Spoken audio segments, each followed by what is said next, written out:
मतदारांची आमच्याकडून अपेक्षा अशीच आहे की अजून स्वच्छता वाढवावी इथे, कारण मागच्या 4 वर्षापासून प्रशासन असल्यामुळे स्वच्छतेचं कुठेतरी कमतरता जाणवते इथे. तर मग स्वच्छता करणे अजूनही आमचं ते आता याच्या इलेक्शन नंतर असणार आहे. आरोग्य चांगलं असलं पाहिजे लोकांचं, त्याच्यावर आम्ही जास्त फोकस करणार आहे. लोकांचं आरोग्य कसं चांगलं वाटतं, कारण प्रदूषण खूप झालेलं आहे. स्वच्छता अजून चांगली पाहिजे, कचऱ्याचं व्यवस्थापन चांगलं झालं पाहिजे. हरित संगमनेर जे आमच्या दुर्गाताई तांबेंनी पहिल्यापासून एवढे झाडं लावलेली आहेत, त्याच्या मार्फत भरपूर ऑक्सिजन भेटतं लोकांना. त्याची अजून एज्युकेशन लोकांमध्ये त्याच्याबद्दल माहिती पसरली पाहिजे की झाडं का महत्वाची असतात, का आपण झाडं जगवायची असतात, का त्यांची काळजी घ्यायची असते. मी नगरसेविका झाल्यानंतर हेच प्रशासन काळामध्ये थोडं दुर्लक्ष दिसतं आहे.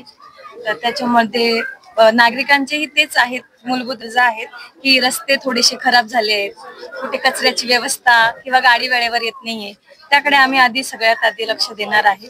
मूलभूत गरजा सगळ्या ज्या काही अडीअडचणी आहेत त्या पूर्ण करणार. आम्ही जे जाहीरनामा देऊ त्याच्याप्रमाणे आम्ही काम करायला चालू करू. आमची टीम पूर्णपणे आम्ही काम करू आणि जाहीरनामाप्रमाणे आमची सिस्टम बसेल. तुम्हाला सर्वांना माहिती मिळेलच.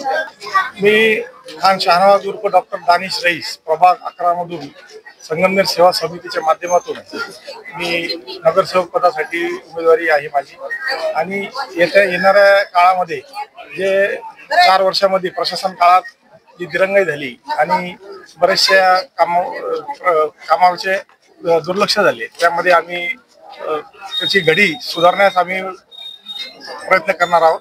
आणि सर्वप्रथम निवडून आल्यानंतर विद्यार्थ्यांसाठी अभ्यासिका आणि आरोग्य केंद्रे उभारण्यासाठी आम्ही मदत करणार आहोत. परिवर्तनाचा पुरस्कर्ता न्यूज युवा वार्ता.